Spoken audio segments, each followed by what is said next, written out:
মধ্যপ্রদেশের ভোপালের সঙ্গে জড়িয়ে গেল মালদার নাম। কার্বাইড গান বিস্ফোরণে দৃষ্টিহীন হতে চলেছে বেশ কিছু শিশু ও তরুণ। মালদা জেলার এমনই 8 তরুণ ও কিশোরের সন্ধান মিলল যারা কার্বাইড গানের বিস্ফোরণে দৃষ্টি হারাতে বসেছে। জানিয়ে উদ্বেগের মধ্যে রয়েছেন জেলার বিশিষ্ট চক্ষু চিকিৎসকেরা। মালদার চক্ষু চিকিৎসক সৌগত পোদ্দারের কাছে দুজনের চিকিৎসা চলছে। ওই চিকিৎসক ঠিক কি বলছে তা শুনে নিন। শুক্রবার মালদা শহরের খ্যাতনামা চক্ষু বিশেষজ্ঞ দেবদাস মুখার্জির কাছে চোখ দেখাতে এসেছিল বছর 13 কিশোর আকাশ বিশ্বাস।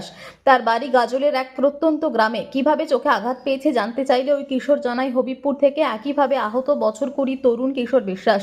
কিশোর বিশ্বাস জানান তাদের গ্রামেরই একটি ছেলে সেই কার্বাইড গান তৈরি করেছিল। তাতে আগুন ধরে যায়। নেভানোর সময় হাত লেগে যায় কার্বাইডে। ভুলবশত সেই হাত চোখে লাগে। তারপর থেকেই সমস্যা বেড়ে যায়। এখন চোখে ঝাপসা দেখছি। মালদা শহরের আরেক চক্ষু চিকিৎসক অমিতেন্দু সাহা জানান ক্যালসিয়াম কার্বাইড আর জলের বিক্রিয়ায় তৈরি হয় দাহ্য গ্যাস অ্যাসিটিলিন। তার জেরেই বিস্ফোরণ ঘটেছে। আর তার চোখে গেলে অধিকাংশ ক্ষেত্রেই দৃষ্টি নষ্ট হওয়ার সম্ভাবনা থাকে। কোথায় বাড়ি?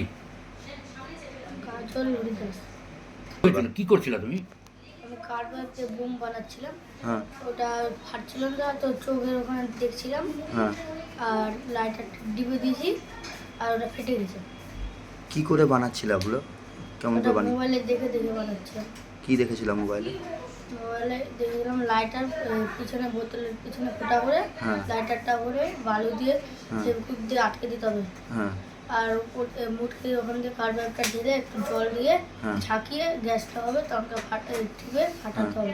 হ্যাঁ তো ওটা ফাটছিল না, তখন আমি দেখছিলাম আর লাইটারটা দাবিয়ে দিয়েছি আর ফেলে গেছে সঙ্গে সঙ্গে। তারপরে কি হয়েছে তোমার এখন? তারপরে জল দিয়েছিলাম, হ্যাঁ তারপরে বাড়ি গেছিলাম, বাড়িতে অনেকটা জল দিয়েছিলাম অনেকক্ষণ ধরে। তোমার চোখের অবস্থা এখন কি হয়েছে? এখন তাও ঠিক আছে। দেখতে পাচ্ছ? হ্যাঁ। তোমার নাম? আকাশ বিশ্বাস। কোথা থেকে এসেছো? পড়াশোনা করো? হরিদাস।